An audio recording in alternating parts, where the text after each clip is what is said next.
Just after mentioning recording, I have hit the recording if you all allow. So I will be pulling up the poll in a few after giving you a highlight of what you'll expect today. So we'll have a speaker's profile brief and introduction from our Africa Freshwater Strategy Director, Colin Apps. We'll also have a presentation on From Tana to the Continent by Eddie Joroge. We'll have an interactive poll, the second one after that. Then you'll have Louis Stafford presenting on building bridges to a sustainable water future. And then we'll have a poll and Fred Kihara will be moderating the Q&A session at the end.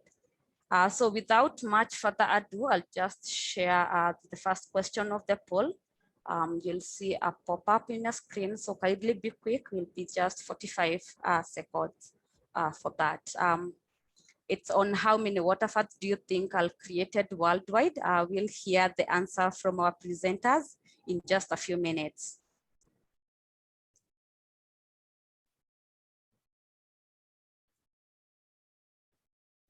We have about 20 seconds remaining for that. I'm sure all of you have seen the pop-up. It's coming along.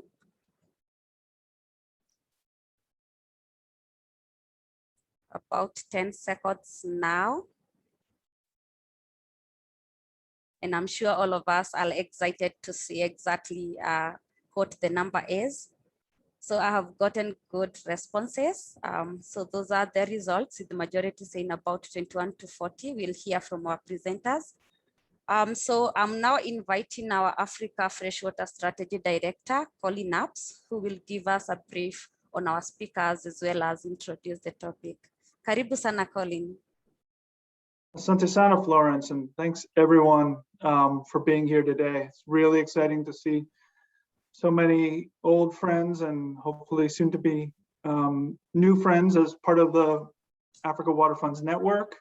You know, our work through this network is to support each of you in your source water protection, water security, and nature-based solution goals on the continent of Africa, whether using water funds or other similar approaches to advance this common goal of water security for people and nature. So we will continue to host this with Florence's able leadership going forward, and really fortunate to have two fantastic speakers today. So without further ado, let me introduce an old friend, Eddie Joroge, president of the International Organization for Standardization, ISO, probably know well.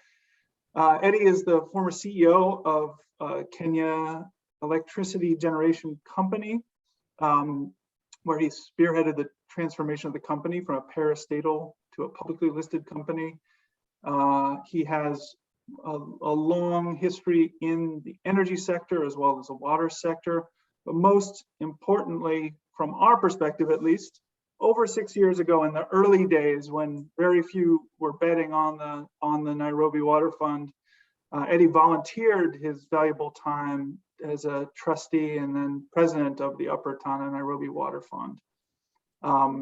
Since then, he was elected in 2018, president of the 164 country ISO organization, which went into effect in January 2020, the first person from a developing country to hold that position in its 70-year history. And he's a recipient of a lot of awards, including some that we should make Florence pronounce because they have French names, like the National Order of Merit, I think is the translation from the President of France. So Eddie's going to talk to us about things he knows really well, how to promote voluntary leadership, continuous commitment, and experiences through building long-term relationships and accountability to ensure that public-private partnership and source water protection goals are achieved. So I will, Florence, is it okay if we let Eddie go and then I can do a profile of Jackie as well? Yeah, sure, that's fine. Thank you, Colin. We'll have great. Eddie. Well, With that, Eddie, thank you so much for joining us, and look forward to your presentation. And then we'll hear from Louis Stafford. Thank you. Thank you very much, Corinne, for that intro. Let me just also start by thanking Florence, of course, for organizing this, and Fred, who has been behind it. It is indeed very gratifying to see how far we have come. As you have titled this, From Tana to the Continent, and we really, when I was looking at where we are now in the continent, it was really with a lot of joy to look back and see what has been achieved. And I think it emphasizes what Corinne has just said about partnerships and what we need to do, if what we can be able to achieve if we stay focused. Corinne, you have really done a lot of introduction to me, a great job in introducing me. So I will not add anything except just to say how passionate I have been about conservation. Ever since my days even at Kengen, I did start some programs which were really going to help in terms of conservation. And I also want to say that it really depends on the passion that you have. You don't have to have a position to be able to be involved in conservation. I think we all have a responsibility and a capability to be involved in conservation, which is what it is all about. My only other thing I would want to add is on the issue of ISO, which again you have said I am the president of ISO. And obviously some of the things that really we are focusing on, and we have just developed a new strategy up to 2030.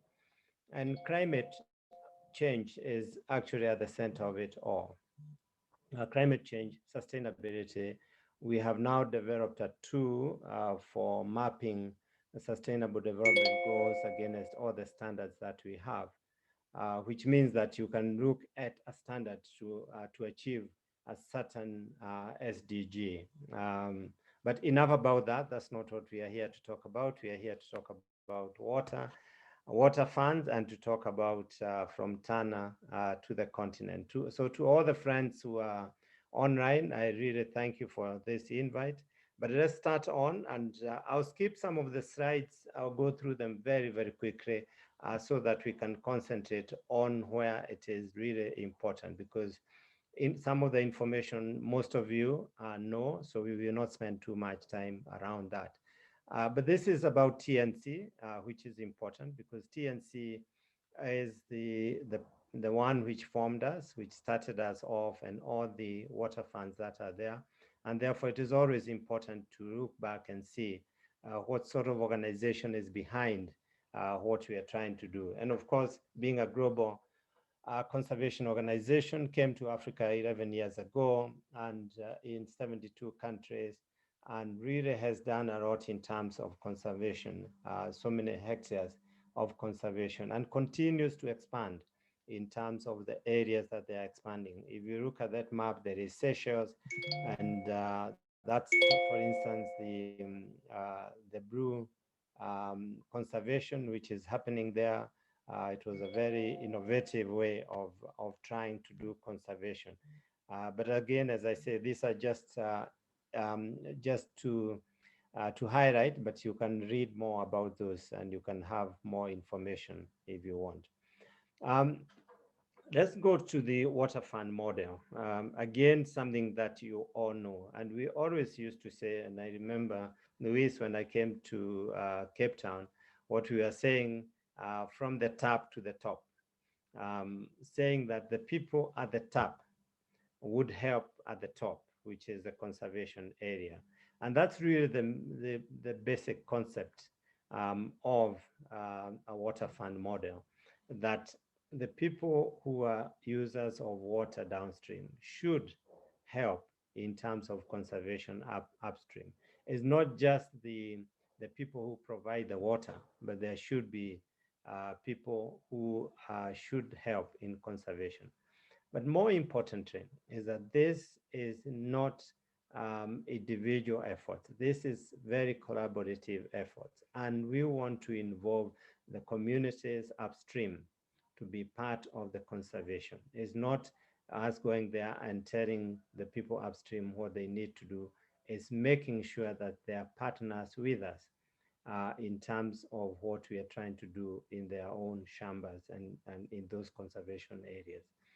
And also downstream, where we have the users, again, is trying to get them as partners to feel that, yes, the water companies may be supplying the water, but over and above that, we also have a responsibility to make sure that we help in terms of conservation and increasing in terms of quantity and quality of water.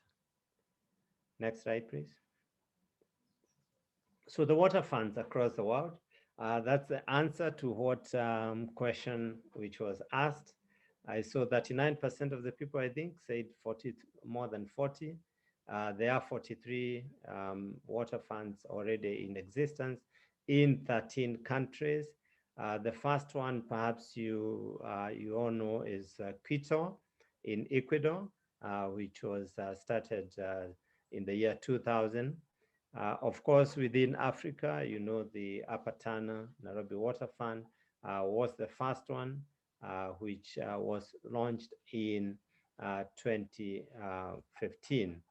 And we will look at the map of Africa again to see which other areas that we are now getting involved in. And that's what I'm saying now, that this is really the joy of looking at now the number of dots.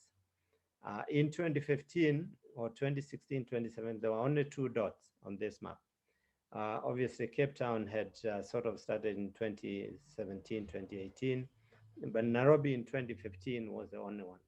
When you look at this now, there are a lot more areas, a lot more towns, a lot more supply water funds that are being set up. There are 2 which are created already, but there are about 15 which are under development in all those towns that you see, including Tanga in Mombasa, including Freetown in Sierra Leone, including Ghana, Tamale, and Dakar in Cote d'Ivoire and Cebu. So all these places where right now, and I do need to commend the team for what you have been trying to do. Our joy would be to see all these in green. In other words, to say that all these areas, the projects have actually happened. And I'm sure, I'm confident that with the support that we are getting, this will happen. And that's the challenge that we all have. Everybody who is on this call today is a challenge to make sure that that happens. And so we started way back with about 1,000 farmers, and right now we have over 28,000 farmers. They're actually more than that today, but we are still working with 28,000. And as I said, importantly, is the fact that we work with the people on the ground. And these a lot of times happen to be the women who till the land, the youth that we work with. And that's really important as we set up any water funds to make sure that the community buy-in is so strong and they feel that they are part of it. Of course, you require the goodwill of the government. You cannot operate in isolation. So the national and the county governments have been of great support in all the counties that we operate. We have 5 counties that we operate through, and they have all been our partners and great supporters of ours. The other one, of course, is working with the NGOs which are on the ground, any partnerships and organizations that are working in those areas. We work with them. But also, one of the other things that you need to ensure is that whatever you are doing is integrated within the plans of the county or the national government. We all know that conservation is major in our country. It may not be as prominent in the county governments, but still the county governments have also been talking about conservation. So partnerships which has resulted in about 1.5 million fruit trees which have been planted, And the total amount of money over those 5 years through the Jeff funding that we got is about $10 million.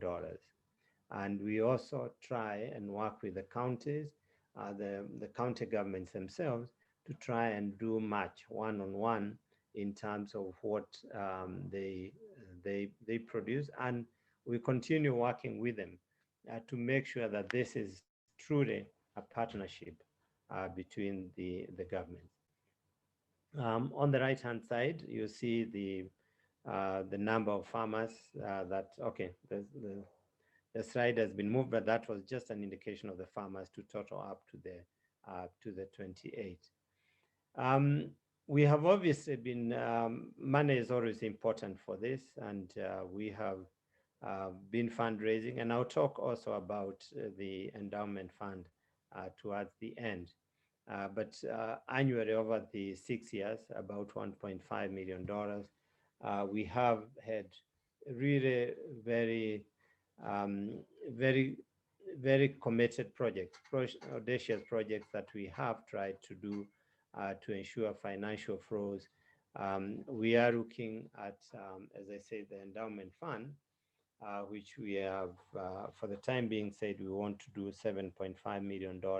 And this is to make sure that this project is sustainable beyond our disengagement with TNC. The arrangement has been that TNC would carry us through for a certain period, but come this year, June of this year, we need to start being able to stand on our own, and then TNC can focus on all those other water funds which are on the map. We also, obviously, and this is what I said, it's important to have government support. We were incorporated as a charitable trust, and therefore, because of that, we don't pay tax, and that's why it is easier also to get people, and we welcome people to try and join us as a trust. Um, as we have said, the reason why we need people to get involved in this is, for instance, the amount of water which is available to Nairobi. At one time, 30 to 40% of the water needed in Nairobi was not available. Coincidentally, 30 to 40% of the reduction was from sedimentation. Um, and and this is what we have found, that we need um, we need to make sure that even the water service providers themselves get involved in what we are doing, because they are obviously beneficiaries of this. But importantly is what I said, the community benefits each year, which have been growing in terms of employment, increased production, and eventually export markets, which is our goal, to make sure that those farmers in all these areas, in all these counties that we are working with, eventually we will be able, as a result of the efforts in conservation, we'll be able to net gain through the efforts that they will be doing. Next, please. Right, so we started off from Tana, and as I said, we have tried to go across the whole of Africa, which is what I showed you on that map. I remember I went to Cape Town in 2018, and Luis, I was a great hostess at that time. We had a great time, and we discussed with a lot of people, including the mayor of Cape Town, where we met, and also some very prominent industrialists. And this is what, again, you always need to look at to make sure that there are some people who have got a say within the society, who buys into the idea right up front. We discussed the issue of the challenge that they were having the imminent challenge of day zero and how it could be resolved. I'm really very, very happy to see that something has happened in Cape Town. And I know we will be talking about that a little later on, that they are now getting to a point where they are reclaiming quite a lot of water after clearing, reclaiming some of the invasive species which have been there in a truly private-public partnership, if there was one. This has really been great, and I'm sure we will be talking about that in a while. We also, obviously now, as you saw on the map, Eldoret in Kenya was one other one, and I'm really happy to report that this should be coming completely on stream. This is going to be a very, very important water fund because it looks at three very critical water towers in Kenya. The sooner we are able to get it going, the better. We also, of course, have Freetown in Sierra Leone, which we had talked about earlier on. We always start with a business case. And this is what we did in Nairobi. And this has also been done now in Freetown to establish the business case for investment into the water fund. And I am sure that the result of this business case will be very positive, just as it was in Nairobi.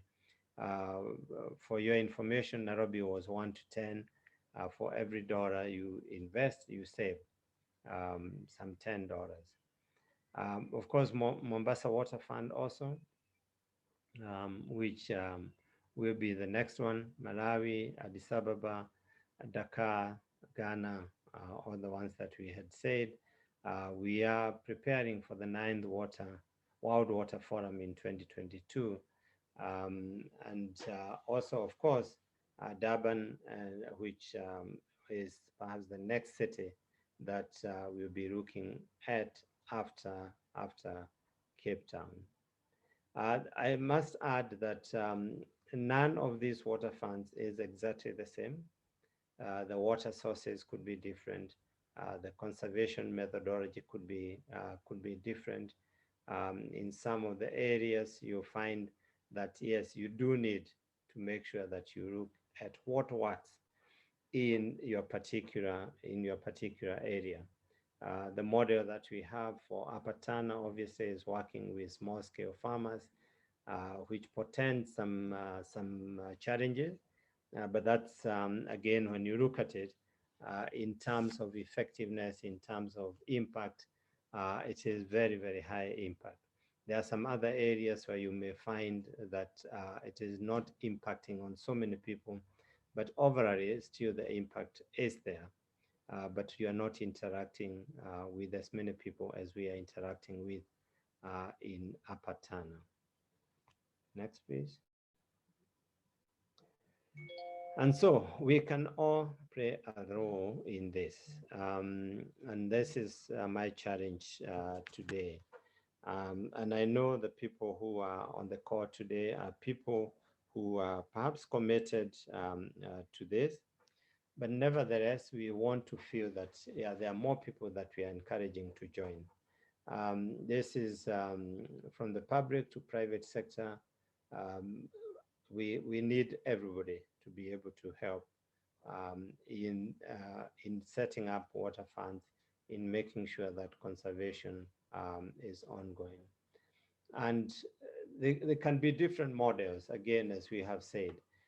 There are some areas where you find that there would be even a tariff which would help in the conservation. There are some other areas where it is a mixture of both. There are some other areas where it is endowment. Whatever works for you, that's what we need to do. But leverage and on the leadership that you have, both private and also public. Spend time with people that you know. That is so important.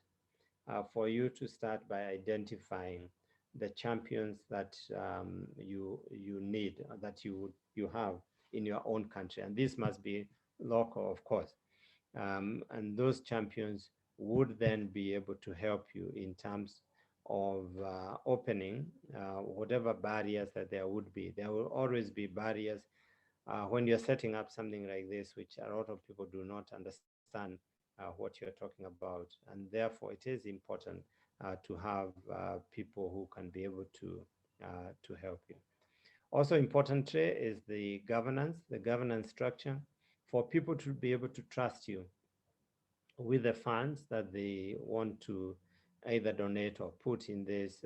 They need to trust the governance, and therefore it is very important for you to set it up.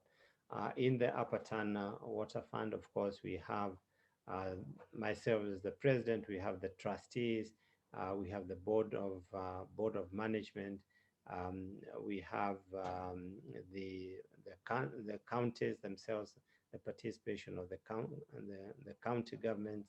And it is very, very important to have the correct governance and accountability so that people can feel confident that whatever they are doing with yourselves is being properly accounted for. Finally, let me just talk about the business plan. This is for the Africa Fund. I was discussing earlier on with Fred, and I was telling him he is the one who really should talk about this, but he said, I know this just as much as he does.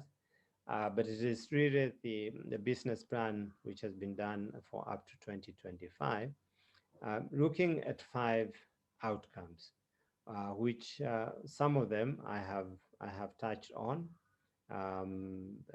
earlier on, but the most important outcome for this business plan would be on-ground results. Of course, that's very, very important. How are we really getting on the ground? 6 water funds, and we have 9 under development.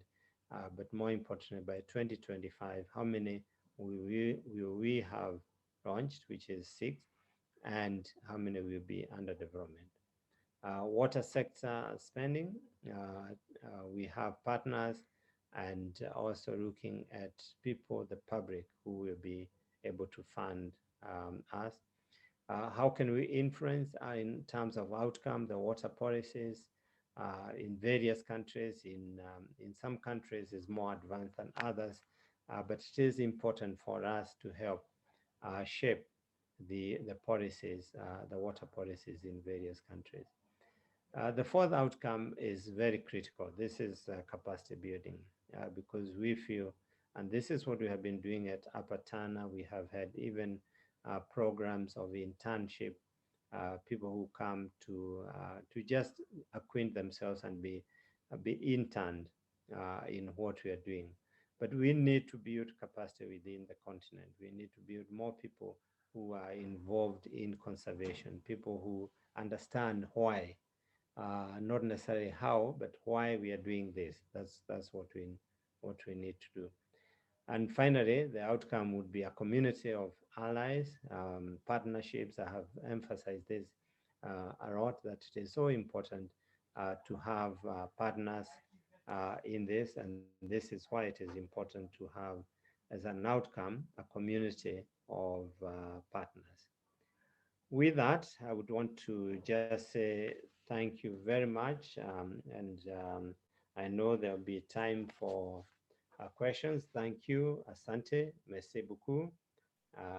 And I look forward to the rest of the interaction. I'm sorry I have taken more time than I had been allocated, but I hope we can all be able to catch up. Thank you. Thank you very much.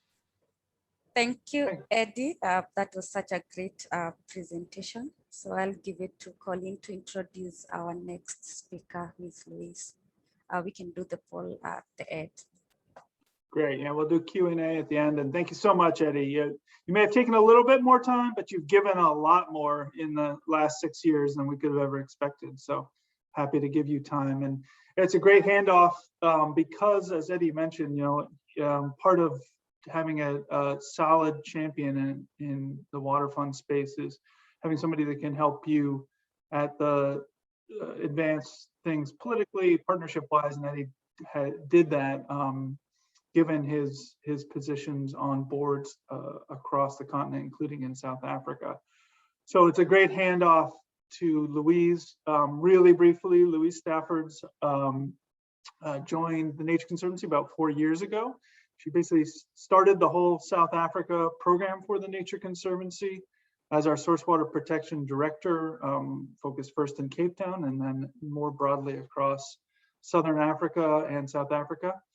She started with the Working for Water program in '97 in South Africa and moved on to manage the invasive species program for Cape Nature and the city of Cape Town over time.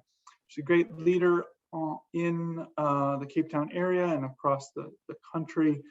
And we're really excited to hear from you, Louise, about promotion of collaboration, information, and synergy between different sectors in South Africa, with a focus on the Greater Cape Town Water Fund. So take it away, Louise. Thank you, Colin, and it's always an honor to follow after Eddie. So Eddie, thank you very much for already introducing a bit of the work in Cape Town.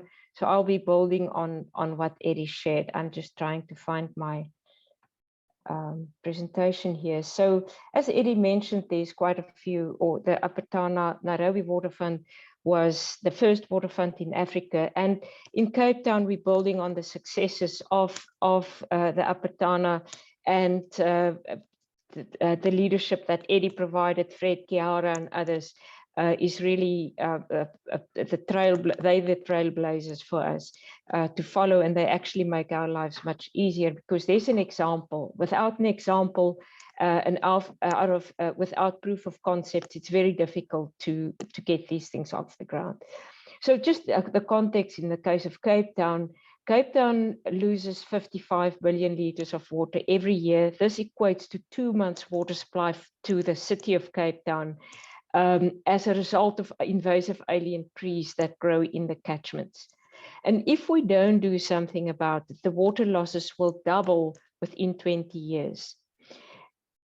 And for a city that almost ran out of water in 2018, this is quite a big deal. So in 2018, just after the drought, actually, we launched the Greater Cape Town Water Fund business case, where we looked at 7 priority subcatchments where we should invest to get the highest return on investment. I'm really excited to see Dr. Jane Turpie on this call, and she did this magnificent study. Jane, the study got legs, and I hope that you can see the fruit of your hard work and the work that you've done for the Greater Cape Town Water Fund's business case. So the Greater Cape Town Water Fund has a 30-year time span.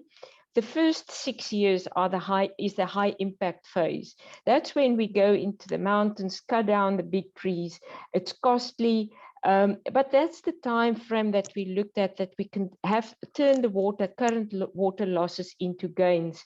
And if you look at this graph, you will see if we reach that ambitious target of 54,500 hectares within the first 6 years, the cost will come down as long as we maintain the areas free of invasives. And if you look at the dotted line, that is the water accumulation over time. So this is the business case. And for that, we need about $30 million over 30 years, net present value, but 70% of that cost is needed upfront. So this is the message that we approached our partners with, and this is the message that we approached the city of Cape Town with back in 2018. And as I said, the city was at a severe drought in 2018. The municipality was making plans to look at water augmentation options. But at that stage, nature-based solutions was considered, but it didn't enjoy the priority that it enjoys today. And we're also fortunate to have the the director of water and sanitation at the time of the drought, Mr. Peter Flower, on this call. And he was instrumental in adopting this concept. And I will talk a bit later about champions, and I'm leaving it here because it's something that we all need to think about if we want to approach a large program like this. So now we have a business case, we've got the studies, we've got the science, and we had to find the right people to talk to, and to roll out a study of this size, or a program of this size, you need funding. So who did we ask? The very first thing we did is we looked at who cares and why. And this is a snapshot of the very first pamphlet that we designed. The city of Cape Town manages doesn't manage the entire supply system that provides water. They have certain strategic areas that they manage, and one of them is the Atlantis Aquifer. It's an underwater dam or a reservoir, and it needs the soil on top of this aquifer needs to be healthy, and the native vegetation needs to be healthy in order to optimize replenishment of the aquifer. Unfortunately, this aquifer is invaded by alien plants, and it takes out the water, evaporates it, and the water doesn't reach the aquifer. So we stated this to the city and said, there's a strategic water source area. If we address the problem collectively, you can gain additional water, and the city bought into this. So then we formed a governance mechanism where the Nature Conservancy is the secretariat. We have a diverse steering committee from private and public sector partners, and we have 3 technical working groups. The one is the data and the ops working group. This is the engine room of the Greater Cape Town Waterfront. That's where the decisions are being made, the plans and the implementation happens there. The monitoring evaluation working group looks at the water gains that we modeled through the study that we did for the business case, to see whether we are actually delivering on those water benefits that we thought we would, looking at the management effectiveness, biodiversity gains. And the working group consists of experts and academics and practitioners. And then we have a sustainable funding working group that look at how much funding is needed, where, and how will that funding be dispersed to fund the 30-year lifespan of this water fund. What we also did in the beginning, and this is very important, as much as we spoke about what a water fund is, we also said what a water fund is not. Because you can imagine if you bring a new concept into an area that's already grappling with a problem for many years, and you want to add another voice to the already oversubscribed crowd, you need to make sure that people understand what it's about and what it's not about. So it's not to take over government's mandate. It's not to compete with existing partners, and it's also not to duplicate. And this was the mantra that we followed right from the start. We have private sector and public sector partners. As I said, the Greater Cape Town Waterfront steering committee consists of the logos that you see there, and you can see there's NGO partners, WWF, there's industry partners who care about water replenishment because they depend on water. And then we also have partners and supporters that supported us with knowledge exchange. The Water Research Commission is a strong partner of ours. I see some of them on this call, and I'm calling them out because these are the leaders that took the waterfront concept and became the advocates for one of the solutions to water security in South Africa.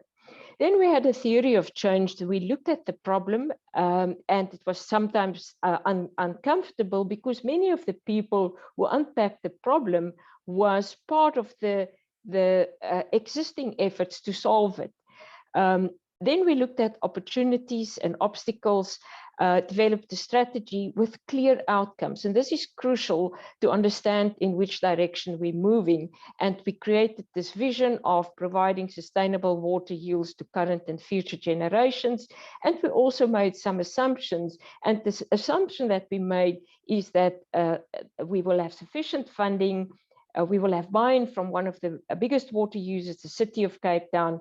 And one of the risks, and the biggest risk, is without not having sustainable funding. And this is the two biggest, the two biggest risks for water funds is a lack of sustainable funding and the lack of buy-in from the stakeholders. So during the initial stages, we spent a lot of time on building those relationships and making sure that our message is clear and building trust and be transparent. So the water funds are about collective action. I mentioned the 7 priority subcatchments, and we looked at who the partners are, and partners took responsibility for some of the priority subcatchments. In some of them, 2 partners take co-responsibility, but we have a tracking tool that we track the progress over time.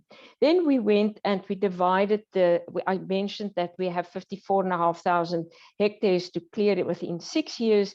And we're tracking that. We said we need to clear 9,050 hectares every year if we want to make the target. We started counting in 2019. We're now on that green year 3, and we caught up after COVID. We cleared 9,971 hectares. We caught up from the first year being behind. And if we can continue clearing 8,900 additional hectares while we're following up the areas that's already been cleared or where a fire went through, we will be able to reach that ambitious target. As I mentioned, we also monitor different impacts, and we have the decision support system. And that link there at the bottom, it's an online system. We're tracking progress. It's a means of being transparent. Anybody can go on that link, see what the progress is, see what the cost is. And the decision support system is directly linked to the sustainable funding strategy. As I said, that's one of the key areas that we need to get right, and having this tracking mechanism help us to see how close or how far we are from our targets. And this was the biggest breakthrough, where the City of Cape Town showed leadership. In South Africa, it's the first municipality that's investing outside its municipal boundaries in nature-based solutions, in addition to the current options of desalination, groundwater exploration, additional capacity. The city announced last month that they will be investing $4.2 million over the next 3 years in nature-based solutions to clear the catchment. And this is part of the city's new water strategy. And the funding will be administered through TNC for the Greater Cape Town Water Fund, and will be targeted towards the 7 priorities and 1 additional subcatchment of one of the dams or the reservoirs that the City of Cape Town is managing. So I'm going to now share a few thoughts, and Eddie also spoke a lot about some of these, and I hope it just make us stand still and think, what are those things that's critical to good leadership, to success of water funds? One is common ground. You will remember that slide that I shared about the problem that the city had in the Atlantis aquifer, and we looked at the solution and how we can work together to find that solution. There's multiple partners, there's government, private sector, build common ground. The other one is to foster co-ownership. This is not a win for the Nature Conservancy or the City of Cape Town or any of the other partners. This is a collective win.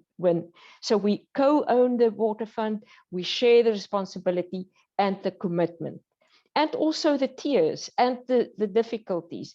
It's that sense of it belongs to the partnership, and it depends on the partnership whether it will be successful or not. Create opportunities for interaction and be transparent and be flexible. And then you will recall, I said, find champions. it's much easier for a municipal official or a government official or a private sector individual to talk to the private sector than us as practitioners to go to the private sector or to talk to an engineer whose job is to make sure that if you open a tap, the water will come out. But having an engineer like Peter Flower, who buys into nature-based solutions as a solution and become an advocate, it's priceless. People like Eddie Njoroge, that's partly, and I can almost say that's a big part of the success of both Tana and Cape Town. And then build meaningful, effective, and enduring collaborative processes. It's all about processes and systems that one builds to make the wheels turn.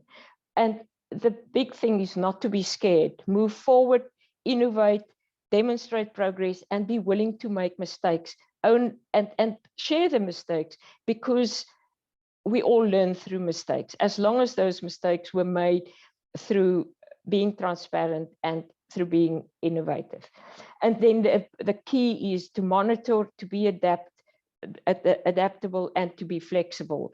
And these are the few ideas that I can share that we built the Greater Cape Town Water Fund on. We learned from Tana and from other water funds. So thank you very much. And thanks, Florence, for the opportunity to present here. And thanks for Eddie, who went ahead to share about Tana Water Fund. Thanks.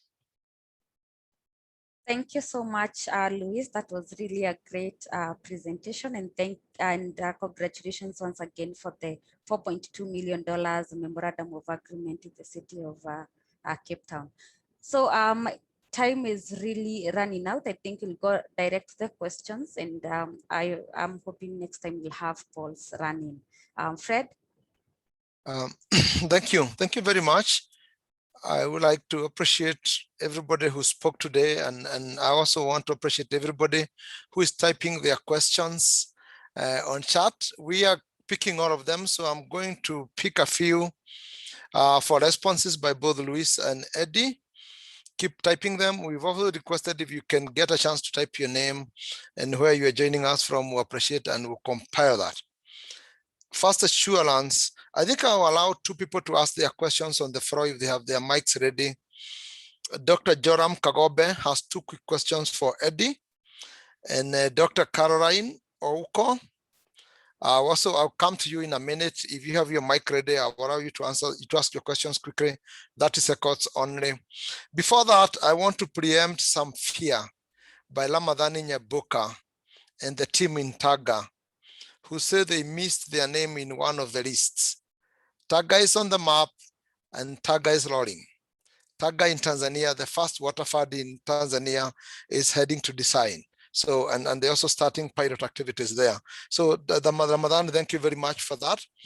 I answer one more from Hadre in the US, 49.97 acres conserved. How is this done? This is done by approaching the land owners or the watershed keeper if it's the Forest Service. And we work on degraded land. We work with them. We provide the materials and resources needed until it is all done. Whether it is terracing of the farmlands, followed by planting grass, followed by trees, followed by protecting the river riparian buffer by putting afforestation, it all gets done. So those two questions, I thought I should take them up. Dr. Kagobe, are you there to ask the first question? Quickly. Yes, Fred, I'm there. Go ahead. I'm Dr. Joram Kagombe, a research scientist in KEFRI, and I really appreciate what is going on, especially in Nairobi Water Fund, and I appreciate and congratulate Andy for the good work he's doing. My compliment was, I know we have been engaging these issues of the lessons from the Water Fund. How can we make them get to the policy? Because at the end of the day, we in research, we have been doing this work. Nairobi Water Fund through TNC is doing this work, but can it get to the level where the ministry is concerned to become a policy issue, which can actually be incorporated And then the government can also drive it, and the upscaling can be faster when it gets to the policy level. The next one is as we engage and we get incentives for this water fund, is it possible to tie it with a certification process? Because like there is a various certification process for products and services coming from this ecosystem, such that the person who end up benefiting can also, there can be some indicator to show that you are benefiting from waterfall. And so if you tie it to certification, it can also have an impact on the market. Thank you. Thank you very much, Joram, for those questions. Very, very good questions. And I'll go straight on to answer. The first one in terms of influencing policy. As I said, it is so important for us to work with governments. In this country, what we have tried to do is to work very, very closely with the Ministry of Environment, for instance. Only last month, we were supposed to go to the field with the PS of Environment. But unfortunately, because of the containment measures, the lockdown of the districts, we couldn't. And so, yes, for us to influence policy, we must stay close to the people. We must get them to know what we are doing. And this is what we have been trying to do, Joram, to get the government and our ministry. Our entry point is really through the Ministry of Environment to the national government. To the county governments, of course, is again the ministers, the CECs in charge of environment, and that's why we have gotten some people working from the county, working with us, representatives of the county, because you don't want to do anything like this and be seen as if it is outside what the government is doing. So I hear what you're saying, and for us to be able to influence is to keep the people closer to us and make sure that they understand what we are doing. Next time there is a sessional paper on this, I'm sure the PS of Environment would support us fully, and that's the way we can be able to influence. On the issue of certification, yes, it's important, and we have done so. There are some farmers who have been certified, who have been working with us, and it helps to show that, yes, working with the conservation, you can have better production methods, you can have better yields, and you can be certified through some of the organizations.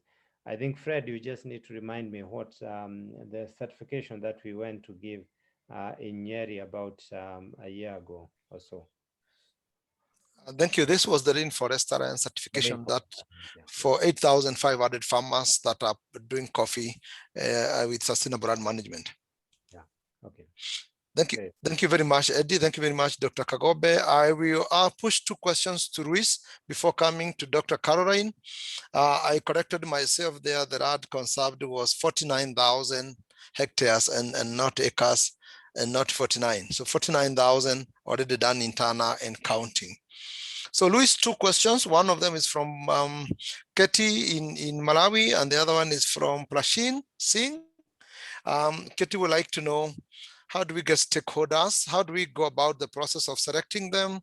How do we get to brief them and win them over to our side? And how can we ensure the right level of engagement for them? And if you can give that example, given that you've just done that, would be great. And your second question from Prashin Singh is they want a water fund in Johannesburg, South Africa by tomorrow. Prashin, Prashin and I had a discussion before, and he's putting me on the spot here.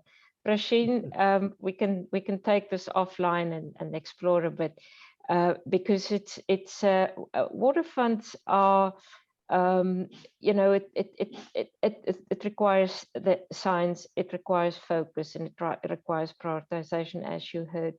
I'm going to go to the question about how to get partners to buy in. The key thing is to understand partners, what they want, their expectations and their needs, and to look at how we can meet those needs or not meet it, and be honest about that. That's the one thing. So listen, meet partners where they are. And then to have tangible or to do the science. It's important to show, and this is where I said we learn to make mistakes. It's fairly new, some of the models that we're using and some of the studies. But if we're not brave enough to put it out there and say, we've done the science, these are the results, let's start doing something, because if we don't do something, the problem becomes worse. And then gradually start implementing and monitor the impacts and to learn from it and adjust. But it's always about, you know, a common objective, common understanding, and not trying to, I always say, go to somebody with a ready-baked cake, but rather go and put the ingredients together and bake the cake together, and then you can all eat it together. Thank you very much, Luis, for both the responses, and I know Prashin is happy with the second one. Johannesburg is on the list. Dr. Caro, if you're there, if you can take half a minute for your question, then we can do one or two more. Thank you for the opportunity, Fred. My name is Dr. Caroline Ouko. Mine is just to wonder to the two presenters.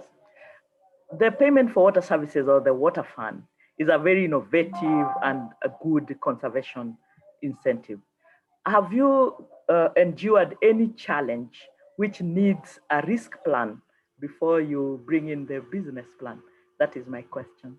Is there something new, very challenging, which you didn't think of, but you have encountered? Thank you. Over. Okay. Eddie. Yeah, I can start with that. Yes, of course, Caro, thank you very much for that question. And we did undertake, obviously, a risk analysis of the project even before we started, and it is always important for us to do that. But what we have found is that yes, there has been a shift in terms of the ecosystem of what is happening. But it has been a shift in a more positive way, Caro. I feel that there is a lot more awareness now about climate conservation, sustainability, and all that. And therefore, that helps in terms of approaching the various organizations that we have been trying to, and especially on the issue of the endowment fund. So for me, the risks are always there, because there's always a lot of competition of funding. And that's a major risk, of course, because with the economies the way they have been going, there has been obviously more competition for funding, more projects, more charitable organizations who are coming up, or NGOs and all that. But overall, I would say that yes, the shift is more positive, and the risks that we see are risks that can be overcome with proper explanation.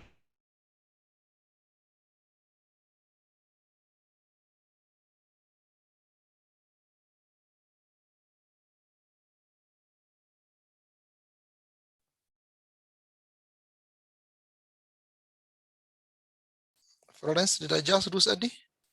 Yeah, I think we just lost him. Okay. Eddie, will get back to you if you can hear us. Luis, anything you want to add before I take the last question? Eddie, thank you very much. Fred, now please take the last question. Thank you. Okay, thank you. Eddie, thank you, Luis and Eddie, for the response. I know we lost the last sentence there from Eddie, but we got the response. And Caro, I hope you're okay.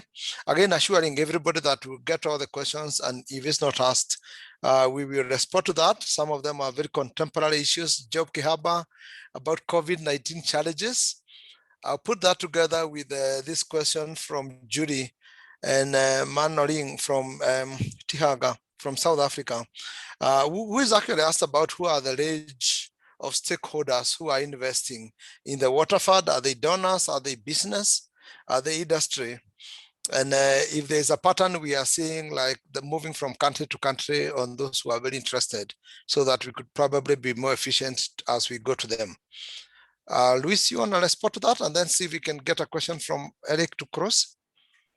Yeah, if one looks at industry, the part of industry that's most interested in water funds are those that are dependent on water, such as the bottlers and the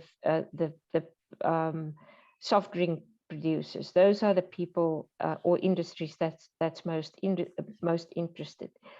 If one look at government, it's often those that are on the like cities or towns that's beyond the tap or at the that's at the tap who receives the water from the watersheds, because they're dependent on it. They need the water for business, for households. So in South Africa, we talk about municipalities as water services providers. So they provide the water at the tap. And if there's no water to provide, they at risk. So I would say, if one look at the big picture, those at biggest risk are most interested. But what's key is for them to understand how addressing or how investing in nature-based solutions can actually be a game changer on their side to help provide water at the most cost-effective way at the taps, and that's for water treatment and water quantity. So we're living in an increasingly water scarce world, and more water users, whether it's a municipality or industries, will start looking at other solutions than the solutions that we are used to, because we realized that they didn't always answer, or they didn't always provide us with the outcomes we expected. Thank you, Ruiz. If Eric Hobart, you can unmute yourself. I'll give you the chance to ask the last question, but before that, to also bring greetings from Her Worship, the Mayor of Freetown in Sierra Leone. Yes, indeed. Well, thank you very much. And I do bring those greetings from the Mayor. She is heavily involved in moving forward the Water Fund for Freetown, the Western Area Peninsula Freetown Water Fund. And we've been working very hard with the folks from CRS and the partners to bring that forward. They just finished a great workshop to finalize the communication strategy and the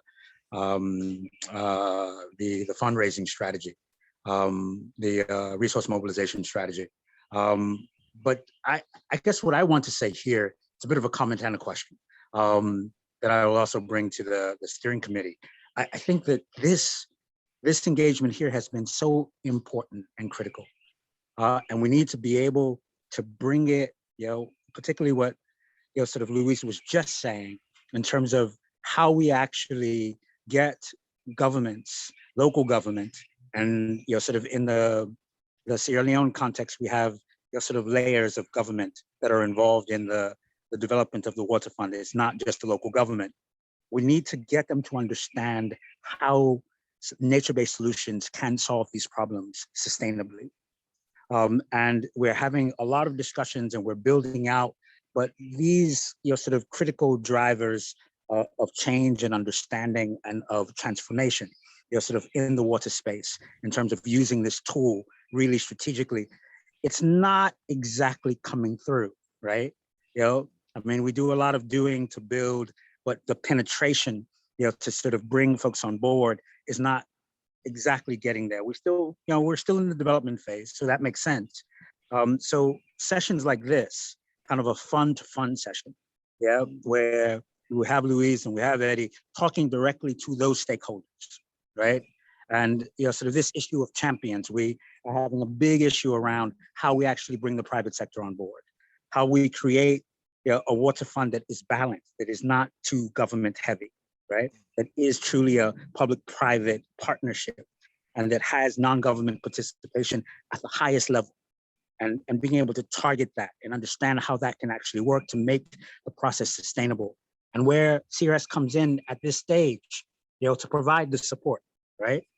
Without thinking that they are replacing government. So there are sensitivities in terms of how you actually manage these processes that really need to shine through.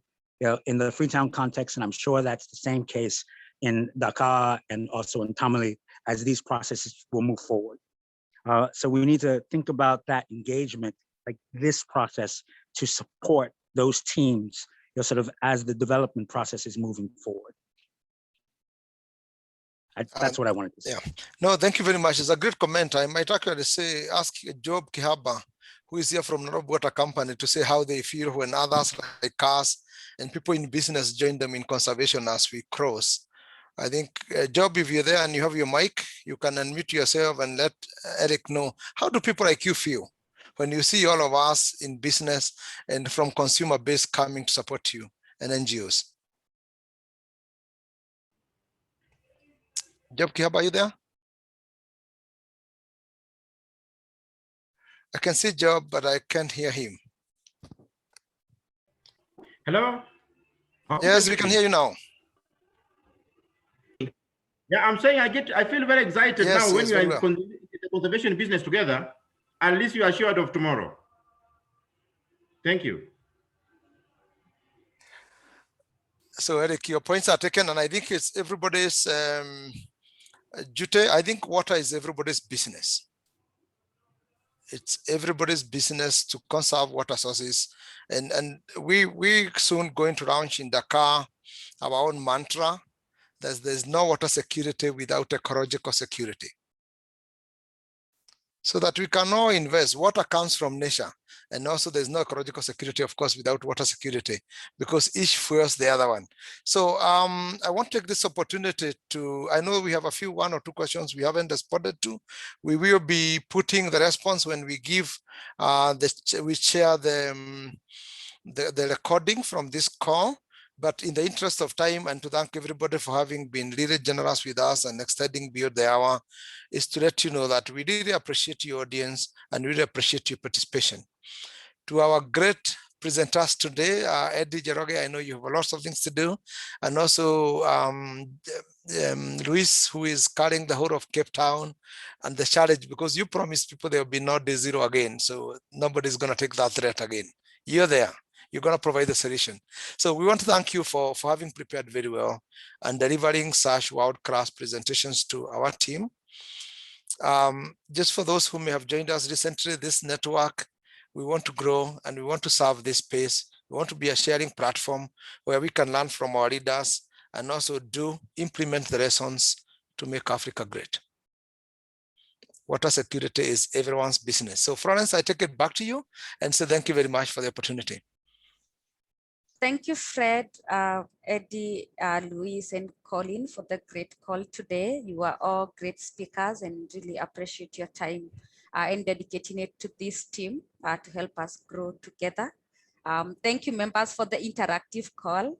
Those were great questions, and we promise to answer all of them and set them together in the recording. For those who are new to the network, we usually send it via MailChimp through africawater@tnc.org. So ensure that mail doesn't go to the junk, add it to your mailboxes. Once again, all the recordings will be shared and in time. Our next webinar will be in July. I will communicate on the topic and the speakers, but I can promise we'll have very great profile speakers for that call. So be on the lookout for our mails. And once again, thank you, Asante Sana, Masibuko. Have a great evening. Bye-bye. Right. Thank you. The French is great. Cheers. Bye. Thank you, Eric. I'm impressing you. Thank you very much. And you, everybody. Sla. Bye-bye. Ramadan Kareem. Yes. Ramadan Ramadan Kareem. Kareem. It's near Iftar now. Yeah. Ramadan, we can come with you. Welcome. And thank you for giving us a holiday later this week.